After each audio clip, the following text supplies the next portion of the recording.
We are live here online. Liz, good to see you. Good to see you too, Tyler. How are you? Doing great, staying busy, lots of showings, lots of things happening. It's been fun. So what's going on the Bourbon Trail lately? Well, we're approaching year end, so the focus of investors is definitely honed in to that end of year timeline and trying to get that 100% bonus depreciation and everything launched by then. So it is a busy time and it's keeping me on my toes, and I like it when it's fast paced. So that's how we're running right now. Awesome. Yeah. All right. Well, everybody, it's good to see you. Thanks for tuning in and saying hello. If you are tuning in, let us know where you're tuning in from the comments. Please feel free to drop any comments, questions, anything like that in the chat. I've got a pretty cool background here. I didn't even realize this was on. And let us know where you're tuning in from, what sort of questions you have for Liz about the Bourbon Trail, about buying short-term rentals right now, cost seg season, all of that. And let's get started. So Liz, tell us just a little bit first about yourself and then your market. Let's go from there. Yeah. My name's Liz Davis. I live in Louisville, Kentucky, and we just moved from Bardstown, Kentucky, which is known as the bourbon capital of the world. I specialize in the entire Bourbon Trail, helping investors find properties to invest in, sell properties. I also manage 4 short-term rentals myself, so I love helping people learn for the first time or start scaling their portfolio and adding more to their portfolio, and talking all things short-term rental because it's a fun world. Yeah. Yeah. So what you're in the Bourbon Trail, right? Tell us a little bit about, I don't even know if a lot of people know. I mean, this is definitely an emerging market right now, and people are interested, people are looking there, but I don't know that everybody knows what it is or where it is. So explain a little bit about that. So it's kind of a long stretch in Kentucky. I'm in Louisville. And then if you go south or you go east towards Lexington, there's kind of this stream of distilleries scattered around, and very heavily in Bardstown, which is south of Louisville, very heavily around Frankfort, Lawrenceburg, and on over to Lexington. So that's why they call it the trail. But the Bourbon Trail attracts around 2 million plus visitors annually. So they travel from all over the US, internationally, come to see the distilleries, tastings, tours, immerse in the Kentucky experience. Really, there's a year-round appeal, which is really nice. So it's not limited to one season. We have like a surge of demand during certain events as well, which is nice. Bourbon and Beyond Festival, Louder Than Life Festival, Kentucky Bourbon Festival, Kentucky Derby, and it's just all surrounded with its own, speckle of events that definitely help boost revenue throughout the year. So a lot of people who are coming in are looking for immersive local stays and travel in groups. So those larger STRs are definitely performing really well and can outperform hotels. And there's just also in these smaller towns, there's not a good amount of hotels, big box hotels, which also kind of pushes people to the short-term rentals and opens up a lot of opportunity for people like us, which is nice. Awesome. Really cool. So what makes it such a good place for short-term rental investors? Yeah. So the entry point when you are looking at acquiring a property, obviously all investors were interested in the numbers, and there are better cash on cash returns here, which is nice. The medium home prices in Bardstown, Frankfort, Lawrenceburg are much lower than established short-term rental markets like Gatlinburg, Austin, Texas, Napa Valley, anything like that. There's also less competition from institutional STR buyers because they seem to choose more well-known markets, and we're still pretty much dominated by smaller individual hosts, means less bidding wars, less price pressure, more room for creative boutique style operators to shine. And then the hotel capacity. I mean, there's just limited capacity. So visitors who want to stay close to distilleries just kind of leaves the STRs as the primary choice. Got it. So you would say it's probably still kind of like a hidden gem spot? Yes, for sure. Yeah. How much capacity do you think is there? What sort of tourism do you guys get? Yeah, we are at above 2 million, which is exciting to see because if you look at like visitation year over year, we were around a million in 2012, 2.5 million, 2023, 2.7 million, 2024. So that's a decade long growth curve, and it's not just a COVID rebound bump. Distilleries keep reinvesting in new visitor centers, expanded tasting rooms, restaurants, boutique hotels, and that anchors tourism long term as well. So it's exciting. Yeah. So have you had like any personal experiences on the Bourbon Trail that gave you insight into like what guests are looking for? Yeah, so we manage a property along River Road, which is a little bit closer to Louisville, Kentucky, in the metro area. Even though it's on 2 acres and kind of has its own secluded vibe, we do get some people coming in for bourbon tastings and everything, but a lot, because we're closer to metro, a lot of people just coming in to visit families, do weddings and baby showers and stuff like that, family getaways. But as far as just looking at the data tools that we have with Savvy and just looking at the numbers and the average daily rates, the occupancy, what's setting certain homes apart, the fact that there's homes in really rural places of Kentucky that have kind of set themselves up as the destination to visit, and just seeing the annual revenue that they're able to generate is really cool. It's unlike any other market because when you're running comps, you're not in that normal mindset of other vacation rental markets where you're like, okay, I need a 5-mile radius of some top performers. It's like, no, if this is performing in this rural area, it's not even, very close to distilleries, and it's literally the number one of Kentucky, generating over $300,000 of revenue annually. We can kind of be on a treasure hunt in a wider area and find a comparable property that could perform and be the same size and have the same amenities, even better if you hire a great designer, and just seeing those numbers, I guess. And that's what makes me excited, just the potential that's here still. And I think a lot of that's still being discovered. So. Yeah. So what sort of, you mentioned like revenue numbers, what sort of ADRs, what sort of occupancy are you guys able to get there? And like, what are you shooting for on some of those different purchase prices even? Yeah, purchase prices, I would say the sweet spot of finding a really high performing property, it still might need some renovation and such, is going to be in the $600,000 to $900,000 range, but you can still find good properties $300,000 to $600,000 as well. So it really depends what your budget is. We can make the numbers work and find different tiers of properties, whether it's more in a neighborhood or more on acreage, needs some more work or whatnot. But as far as ADR and occupancy wise, when I'm running pro formas, I'm usually using 60% conservatively. A lot of these ones that are properly designed and have great amenities are 80, 85% is what I'm seeing for the most part. Yeah. Data. What type of travelers are coming? Groups of people primarily. I do see a lot of families as well. It's kind of across the board. So I think when you set up your property, kind of just setting it up to accommodate family and just couples traveling together, bachelorette parties, friends, a lot of big groups, I would say, is what is performing. Properties that accommodate big groups is what's performing the best on the market. The 3-bedroom is kind of the average size of a home. And I kind of recommend people to stay out of that because you don't really want to be average to stand out. It's already getting a little bit more competitive, and just the size of the property you have, how well you are designing and adding amenities and such. That said, there are still plenty of mom and pop kind of homes as well that have old furniture in it, and you look at their numbers and you're like, how are they even pulling that in? And they're not even a good looking piece of property, which I love to see, because then I'm like, okay, we could definitely come in here to this area and people will choose us if we do a good job over the existing properties on the market. So you kind of see a mix of, you're seeing the game level up, but also the mom and pop still.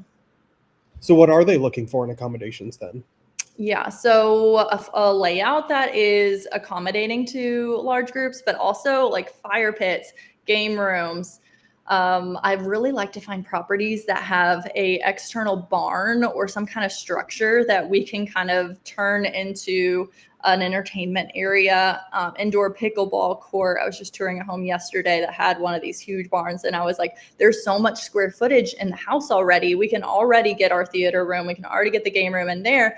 But out here, like what we have a basketball court outside, and then we could put pickleball or something really cool in here with like a bar sitting area in there for people to enjoy. So it's fun to see properties like that. But definitely fire pit, definitely game room. Cigar lounge is really cool. Like bourbon themed anything is going to go over really well because people are coming in for that. And when they get that experience at the home, as well as when they're out touring and tasting, that goes over really well. Yeah. We're seeing everywhere else. It's like these experiential stays, right? Definitely. Like nowadays we've seen that people would come for the location, and like here in Asheville, we have designed some of these properties where they are the destination now, and they're still going out and doing something, but these properties could be anywhere in the country and they would still do just as well. Ultimately, people are using these as the vacation nowadays, especially with all these amenities like cigar lounge, and you've got a game room, and you've got like a movie theater, maybe you've got like a poker room, you've got a game room for the kids, and you've got all these amenities and a hot tub and a fire pit. There's almost no need to go anywhere else. Like you might go and do some of those tasting tours 2 out of, like, if you stay 4 or 5 days, the other days you're going to probably hang out with your group that you come with, right? Whether it's friends or family or something like that. Definitely. Yeah, I totally agree. Do you think that there's long-term potential in the Bourbon Trail, and what does that look like? Yeah, so we talked a little bit about the record visitation year after year and the fact that distilleries keep on reinvesting and everything. So because we're unlikely to see any flood of big box hotels or anything, travelers are always going to want to stay close to distilleries. I see a lot of room in the market still for people to come in. Also, politicians and like the tourism boards see bourbon as like a pillar industry, which helps a lot. That means sustained investment, promotion, and that's kind of different from what you would see in beach towns, Nashville, like places where they're kind of trying to crack down. Here we have political backing, which is nice, while different counties have different opinions of investors coming in and whether like what's going on in certain planning and zoning boards. I call and I talk to them and they're like, we don't even understand why people are still investing here. We already have 200 STRs here. And I'm like, okay, but we're not all operating at the same level, and there is just growth here. So there's a lot of comparison also to like Napa Valley. They're kind of calling Kentucky like the bourbon version of that, and they say we're still really early and up and coming in that growth cycle, so that's exciting too. Yeah. And I think ultimately, like, travel demand is changing, right? And people are not just booking for vacations, they're booking for workations, family reunions, wellness escapes. Are you seeing kind of the same? Yeah, I agree. Like even just work is a lot more flexible than it used to be. So people can, go and have good Wi-Fi at a short-term rental and also get to experience, being in a different environment with their family in the afternoon or whatever it is. So yeah, I'm seeing, I also think social media plays a lot into that, where you see so many cool things and you're like, there's so many things to see in the world. Like, let's just travel. Let's go have an experience. And Kentucky's one of those more local places where it's like, okay, well, we can't go abroad right now, but it's easy to drive into here and get a really cool experience. So, yeah. So let's talk a little bit about regulation in the area, because Kentucky has had some ups and downs in the last couple of years in terms of people talking about like getting permits, not getting permits. And I know that this is an area that you're really good at. I think that regulation sometimes gets painted as like a death knell, but the truth is, like, it's actually market protection, I think. yeah. And like the areas that do regulate responsibly, I think it creates this barrier to entry that not everybody is willing to overcome. And like we see sometimes that those like Wild West markets in terms of regulations burn out. So what does that look like from your point of view on the Bourbon Trail, the surrounding, area in Kentucky, and how are you overcoming that for your clients? That's something I definitely help my clients navigate, because there's so many different rules, and every single county has something different or a different nuance. Certain counties have a 30-day appeal period after you're initially approved for your permit, and technically a neighbor could come in and get your permit revoked if you go ahead and close. So that's something that I'm like looking out for, and making sure that we have the right contingencies in our offers, and ensuring that we are closing after we're in the green on those permits. And like, for example, Louisville, Kentucky, which is where I live, it's more of a metro area, but it took us 9 months to get permitted on the property that I'm operating here. Out in the counties that we are mostly working with investors on finding properties for, 30 days is average, sometimes up to 60, especially if they have that 30-day appeal period after that. But there are some major hoops to jump through, lots of detail, lots of finding neighbors' addresses.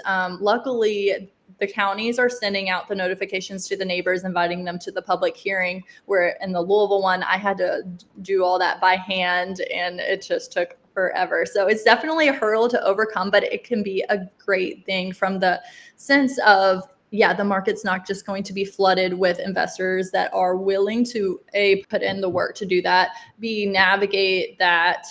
And then the level of operation, like, you really have to be determined to operate at a high level as a business operator and a host to go through that. So that also results in like, you know, a rising tide lifts all boats. So if we're all operating at a high level, then we're all going to be able to command better ADRs and really just level up across the board.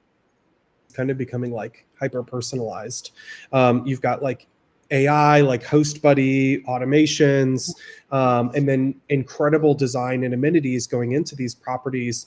And I think that in 5 years, guests are going to expect like boutique level experiences, but at scale with short-term rentals. And I think that it's our clients that are getting ahead of this curve that are going to be the ones that are building real wealth. Yeah, I agree. It's really exciting to be a part of like helping clients partner with designers and watch it come to life. I was just visiting one of my clients in Frankfurt yesterday while I was in town, and they're just mid-install, you know, boxes everywhere, but the walls are painted moody colors. And I just got to see like the layout changes they made, and it was really exciting just to see that come together. And I know that that property is going to crush it, and I can't wait. And just for anybody that's listening, I have heard that between yesterday and today, you have an amazing off-market listing that has some really cool potential, that's expensive, but it also eliminates the need to go in and do $750,000 or $1 million of renovation, design, amenities, things like that. That can launch them immediately. Interested in Bourbon Trail off-market listings, you should probably reach out to Liz, because she has access to stuff through her network and through Savvy's network that nobody else has access to. And it's those sort of reasons why working with a savvy investor agent is so important. Whether it's somebody at Savvy or not, work with somebody that's really well plugged into the Airbnb network in the area, because you get access to off-market deals under contract in Asheville right now that nobody else got access to except for our VIP list of buyers. So I think it's really important. And I know you've got access to that right now. So just we can't release any more information than that right now, but I'm sure if you reach out to Liz, she can share some days. So what would you say for like a brand new investor? What's the best way to break into this market for like a first-time short-term rental investor? Yeah, I mean, I think the biggest intimidating factor is just knowing where to start. So I have always been a person that has gone to mentors. I do not like to learn things the hard way. And I just like talk to the people that can help me get from point A to point B at the fastest, less painful way possible. So I would encourage a new investor to reach out to me, reach out to anyone that you see in your network that is doing what you want to do, and ask them how they did it. And in this case, I mean, I would point you to my favorite markets, my favorite properties on the market.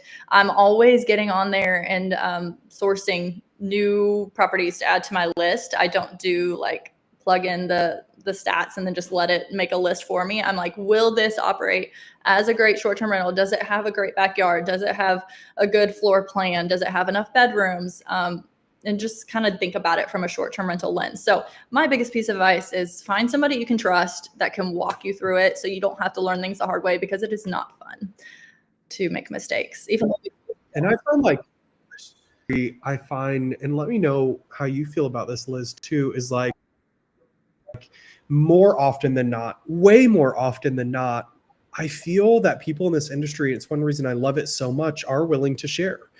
And nobody's kind of like guarding their secrets, right? For the most part, I know a couple people over time that have like not been willing to share, or they feel like they're holding on to something or guarding something, but for the most part, I find almost everyone in the short-term rental industry is really willing to share and help everyone else. To your point earlier, the rising tide raising all ships. I definitely believe in that, and I've always been a big proponent of sharing and giving out as much value as you clients. In the past, I remember a couple of years ago, somebody asked me like, why are you helping so much? Are you just a saint? And I'm definitely not like an altruistic saint or anything like that. I've found that over time, the more value that I put out into this industry, the more value I receive in return. So it's the easy choice, actually. It's actually, for me, it's the selfish choice, because I think that the more I put out there, the more I actually get in return. So that's a huge win-win. And so I don't know, how do you feel about that? Do you think that people in this industry are, for the most part, willing to share and kind of give their advice? Yeah, 100%. And I think it kind of brings everybody together. Everyone likes to share stories. There's so many stories that we all have from our experience in this industry, and they're just fun to share. And also just to like see somebody come in and have the same goals or aspirations as you, and then see where they can run with that. So, for example, at the short-term rental conference we went to, Wealth Conference in July, that was really cool just to get with so many like-minded people and talk and share stories and talk about what markets we're going into next, or what renovation problems we've had recently, what guest stories we've encountered. So yeah, same. It's a very quick, easy way to build relationships in this industry, because we have so much in common, from mindset to where we're going to what we're working on. There's plenty to talk about all the time. And yeah, I agree. Everyone's been kind. Cool. So going back to the Bourbon Trail, what do you think investors should look for when they're choosing a property in the Bourbon Trail? Yeah, so I like to find homes on acreage. I do have people who find homes in neighborhoods, or we find homes in neighborhoods together that work for the buy box. But my favorite is acreage with a structure like a barn or a garage, detached garage, something that we can transform into something. But at a minimum, 4 bedrooms is my favorite, with capacity to add if we can force appreciation in any way. For example, if there's a 3-car garage, we can turn one of the bays into a bedroom, or add a few bedrooms in the basement, anything like that. To get up to 6, even 7 bedrooms, it's just going to perform that much better. So really it's just the footprint. If there's room to morph it into what would make a great large group layout, that's kind of where my interest goes right off the bat. But if it's a home in the neighborhood and it's got privacy, seclusion, a lot of gorgeous trees, nice pavers, like you can still morph it into something beautiful and like a little getaway retreat. Those also work, but for the most part, the footprint is what matters when I'm really looking. Yeah, I think so too. So, okay, what are some smart strategies then for scaling if you want to go from one property to a portfolio in the Bourbon Trail? Yeah, I always like to tell people to do a return on equity analysis for that first property. Like, is it performing the way that you want it to be? What kind of appreciation has it appreciated since you've owned it? And can we refinance, get some cash out to put into other properties? Kind of assess that first, and then see how we can grow, because every property you're investing in kind of sets you up for the next one. Like, based on your financing decisions and how you're kind of planning on going forward. Are we going to take cash out of this, or do we have extra cash set to the side that we can use as a down payment on the next? But kind of being strategic there helps you move a little bit faster. So I would say, yeah, just assessing your current financial state and how you can really leverage what you've already got in your portfolio to push you further is probably my biggest tip. Yeah, that makes sense. And I think, it's interesting to talk about diversification right now because short-term rentals like heavily and primarily are focused on like beach and mountain areas. But I think that like if you look at an area like the Kentucky Bourbon Trail, it's kind of like a cultural or like a regional travel market, right? Like you've got bourbon, music, history, and none of those drivers depend on the seasons or the weather. And I think for me, that's why Kentucky is such a hidden gem. So I think that there's a lot of runway for the area. Do you agree? Yes, I think a lot of people are looking for that because I have a lot of investors who come talk to me and they're like, we have a beach market property, but we're tired of the dead season in the winter. I'm like, well, the good news is like we have a harsh winters in January and February. However, even then the travel doesn't stop. It never just drops to zero, which is so nice. You still I personally have covered my bills, those small months, and then it just bumps up from there. So that also, a lot of people are happy to hear that. And apparently that's really rare. It's what I'm familiar with here. But yeah, I love to be able to provide that kind of landscape for people who are just like, I just need some less stress, for that dead season. Yeah, makes sense. What are some like creative examples of like bourbon, short-term rentals that just absolutely wow people? Like what have you seen? And then is there anything that somebody could do that will take it to another level? What hasn't been done? That's a good question. Okay, so gosh, my favorite properties that are bourbon themed or just designed well are by the top designers. That's like if I think of a house that really wows me, like Ashita has designed that.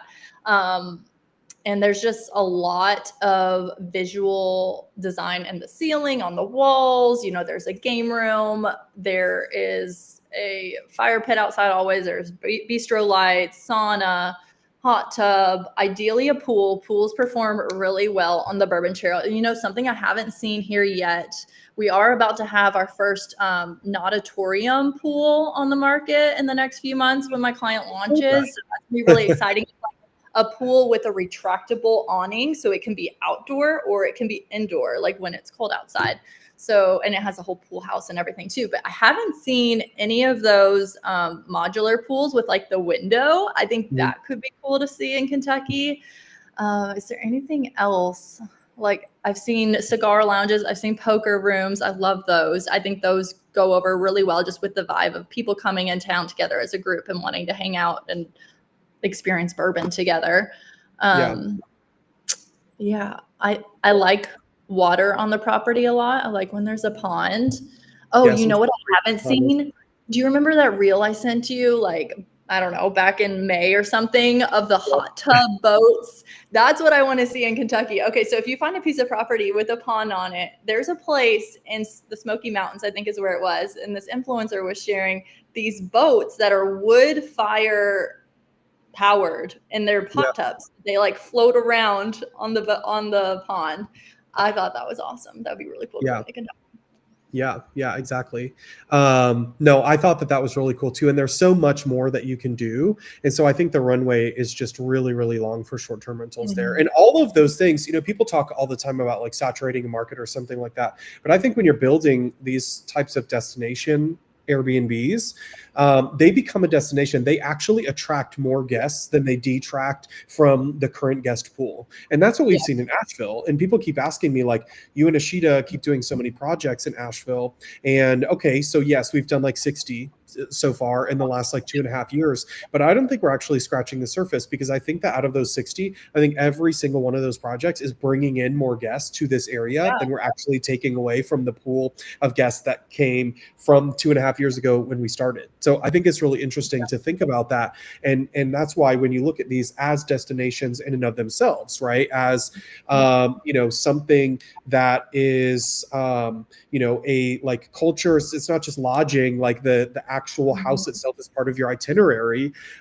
you are bringing people, right? It is an attraction in and of itself. So I think that, there's a lot of runway, and people that are saying that, an area like this could get saturated quickly. I don't think it's true. Like, I think you guys can go millions and millions and millions of more travelers a year.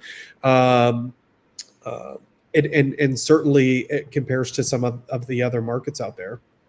Yeah, that's so interesting because Asheville is like at a different level than Kentucky, but it's crazy to think about getting to that level. That blows my mind. But the tourism growth is definitely outpacing awareness, and like I think homes that are an experience like that, they're buzzworthy. Like people just want to talk about them and share them with their friends, and then other people are interested. So it is bringing more people that might not have visited before, but now they want to experience that. Do you think like design, branding, storytelling is important in the Bourbon Trail for attracting new bookings? 100%. I think that the better job you do of that, the more you're going to stand out in this market. And it's funny, like even looking at the storytelling level that the number one 6-bedroom home on the Bourbon Trail is doing and how it's bringing it in, I'm like, there's a whole nother level that could be reached and that could surpass that property. And I just see a lot of potential for, like, for example, this new listing that's coming to the market in the next few days that I'm really excited about will be competing with that number one. And just if it's marketed right, if it has the right level of storytelling and just the experience, like lifestyle photos, for example, is one of my favorite ways for people to kind of be able to imagine themselves around that fire pit, making s'mores with their kids, or swimming or whatever they're looking for, depending on the time of the season. I think that goes a long way in advertising and attracts more people to your property. So you think that your newest listing that may or may not actually even go on the market, depending on if it just gets sold off market, could be the number one short-term rental in all of Kentucky? Yes. Yeah, I think it will. Honestly, the level at which it is designed and the location is very close to the number one right now. And it's just beautiful. It's great. I'm excited. I'm excited to see what happens. So if somebody's on the fence about investing in Bourbon Country, what's the number one reason they should jump in? I think because the numbers work. Like if you think about it, like we are all investors. We are looking for the numbers to work. And here they work better than I would say most other places, just because of the entry point that you can get in at. A lot of the homes that we are selling are primary residences before somebody comes in with a vision and transforms it into an income producing asset. So that's really exciting and different. Like a lot of investors come to me and they're like, do you ever have short-term rentals come on the market for resale? And I'm like, well, usually we are buying personal residences. There are some, but they're pretty rare. So I think that's kind of different. And that's maybe just how the market is right now. And as we mature, it's probably going to be more short-term rentals reselling as people reposition their equity and whatnot. But I think that's something that I like. And that's what I like about Asheville too. I think our markets are comparable in that way, is that the barrier to entry is actually really high, and that prevents saturation, because when you come and you buy there, you really have to design something from the ground up, which is months long process, can be really expensive. The expenses can get out of control, especially with contractor availability in your area, in my area. It can be difficult. And so, but that doesn't mean don't do it. That means just be prepared, because if you do it, other people are not going to follow you into it, or not a ton of people are going to follow you into it, right? So I think that's interesting. And from what I know is that 80% of all people that visit the Bourbon Trail are actually from outside of Kentucky. And from what I understand is that most folks that visit the Bourbon Trail, their household incomes are over $100,000. So they can actually afford to spend $1,000, $1,500 a night when it comes to a large stay, which you're talking about these big 5, 6, 7+ bedrooms with pools and all these amenities. The folks that are coming there can't afford it, and they want to have a full experience. Yeah, I agree. Cool. So what's the final piece of advice that you would give to somebody that wants to build wealth through short-term rentals? I think take your first step in learning what to do and find the people that you want to run with, because I think when you try to do it on your own and Google everything, it will take longer. So I'd say link arms with somebody who has walked the path that you want to go down, somebody who's had success, who can kind of guide you, and then go from there. Partner with me. I'm always open to have a meeting with you. Jump on my calendar. My link is at the bottom of this video, I think, savvy.realty/Liz. And I'd be happy just to see what your goals are and how we can align together going forward, find a property that fits in your budget, and then scale from there strategically. Awesome. So I know people can get with you on the calendar link. Where can people find you on socials? Yeah, my Instagram is at KentuckyBourbonTrailRealtor.com, or no, just, okay, I think it's at Kentucky Bourbon Trail Realtor. I should have reviewed this before this video, but I think that's it. And on Facebook, Liz Davis. Yeah. Amazing. Awesome. Any parting thoughts? I'm looking forward to working with you guys. Anybody who's interested in the Bourbon Trail, let's talk. And it's a good time while 100% bonus depreciation is going on before year end. Yeah, and I want to just add a little blurb about that too. I think that ultimately, if you're going to invest in something, you have to be looking now. If you want to launch something before the end of the year, you don't have a lot of time left. Like, this is the end of December right now. So if you're looking, if you want to buy something for tax purposes before the end of the year, it doesn't mean buy something bad, right? It means that's why you should be looking right now, is so that you can have the opportunity to find something good. And so I think it's a really good time of year to do that. Yes, we're at the finish line. We're That's running. right. Yeah, exactly. Yeah, December, the end of December is not the finish line. To acquire a property, this is the finish line right now. You have maybe 30 days left, depending on what you buy. Right. So finding a turnkey property like the one that might be coming on the market in the next few days is like gold right now. Doesn't need renovations, doesn't need furnishing. So that one's exciting. Cool. But yeah, thanks Liz, Tyler. for joining me. Yeah. Good to see you. And everybody, if you have any questions, if you've watched this video later, anything like that, go ahead and put them in the comments. Liz and I will see them, and then we'll get back to you. Sounds good. Talk to you later, Tyler. Thanks for tuning in.